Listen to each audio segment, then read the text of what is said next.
नमस्कार बच्चों, आज करेंगे बेटा हम अपनी आरोह पुस्तक की कविता नंबर 4 जिसका नाम है कैमरे में बंद अपाहिज और कवि हैं रघुवीर सहाय।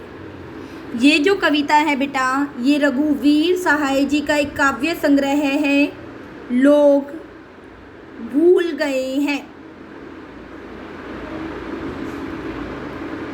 कौन से काव्य संग्रह से हैं? लोग भूल गए हैं काव्य संग्रह में संकलित है।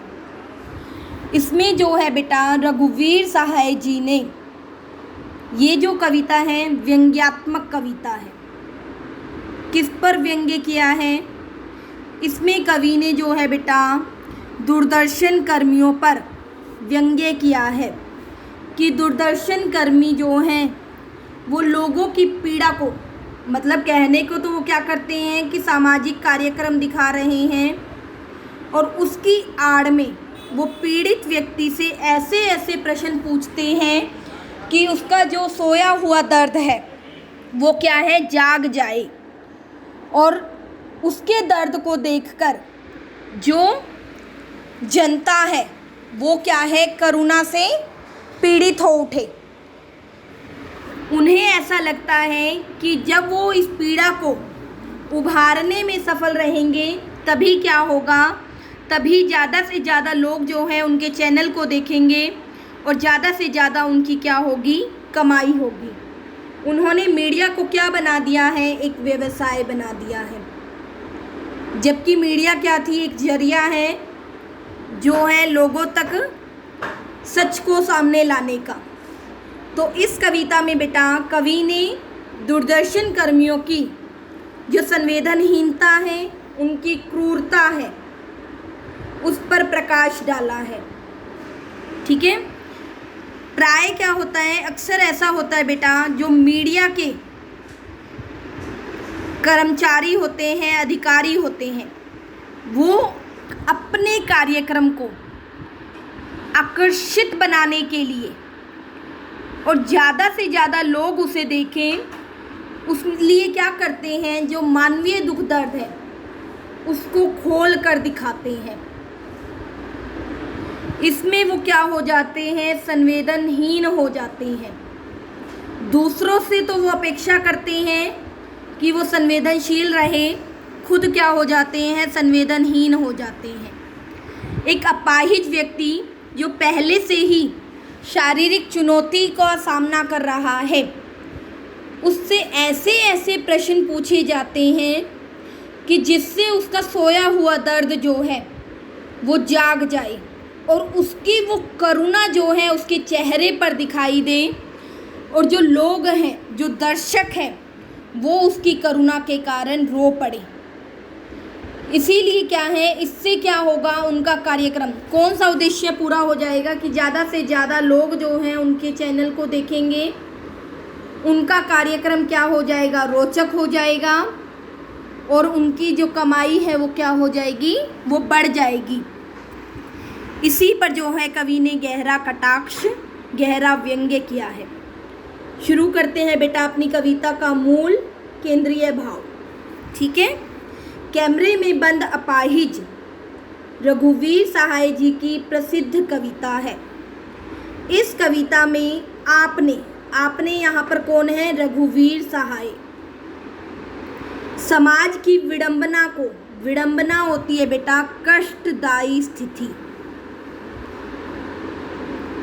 ये समाज के लिए क्या है, एक कष्टदायी स्थिति है कि जो दूसरों से तो संवेदनशीलता की बात करता है, खुद क्या हो जाता है, संवेदनहीन हो जाता है, को चित्रित किया है।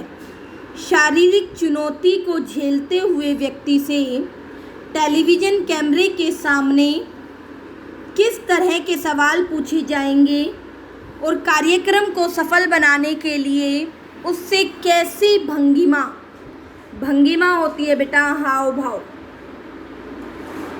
अपेक्षा मतलब आशा की जाएगी। ठीक है।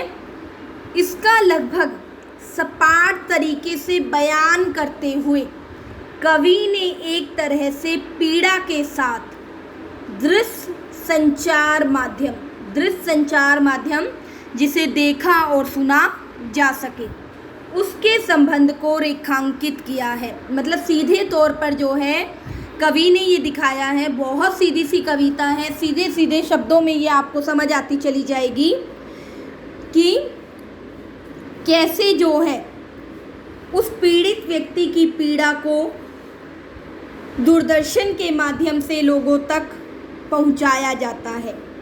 किसी की पीड़ा को बहुत बड़े दर्शक वर्ग तक पहुंचाने वाले व्यक्ति को उस पीड़ा के प्रति स्वयं संवेदनशील होने, दूसरों को पर्दे को संवेदनशील बनाने का दावादार होना चाहिए।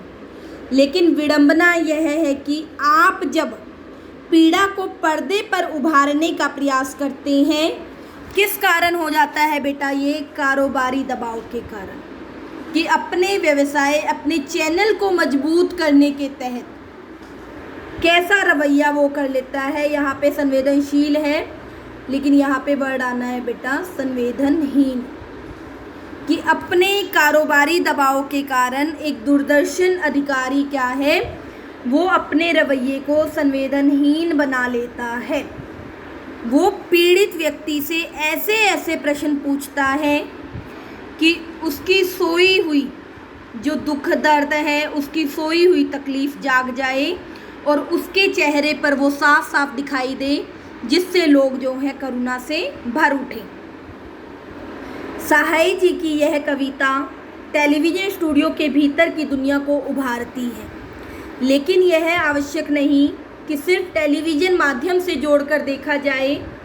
अपनी व्यंजन में यह कविता हर ऐसे व्यक्ति की ओर इशारा करती है जो दुख दर्द यातना वेदना को बेचना चाहता है, कि मतलब ये हर उस व्यक्ति को दर्शा रही है जो दूसरे की दुख तकलीफ़ से पैसा कमाना चाहता है, अपने आप को जो है आर्थिक रूप से मजबूत करना चाहता है।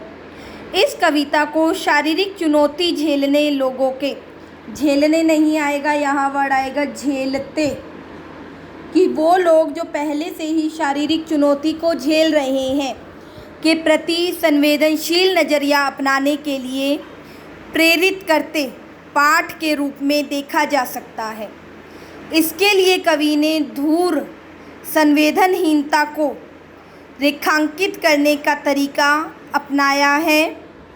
वह दिखलाता है कि किस तरह करुणा जगाने के मकसद से शुरू हुआ कार्यक्रम क्रूर बन गया है। क्रूर मतलब निर्दयी बन गया है, कि कैसे जो लोग, जो कार्यक्रम जो है लोगों में सामाजिकता दिखाने के लिए, लोगों में संवेदनशीलता जगाने के लिए शुरू किया था, लेकिन अब वो क्या बन गया है? अब वो संवेदनहीन बन गया है और उसके अधिकारी क्या बन गए हैं? निर्दयी बन गए हैं। ठीक है बेटा, इसके बाद जो है अपनी कविता कल करेंगे हम कवि परिचय, और उसके बाद शुरू करेंगे हम अपनी कविता वर्ड टू वर्ड।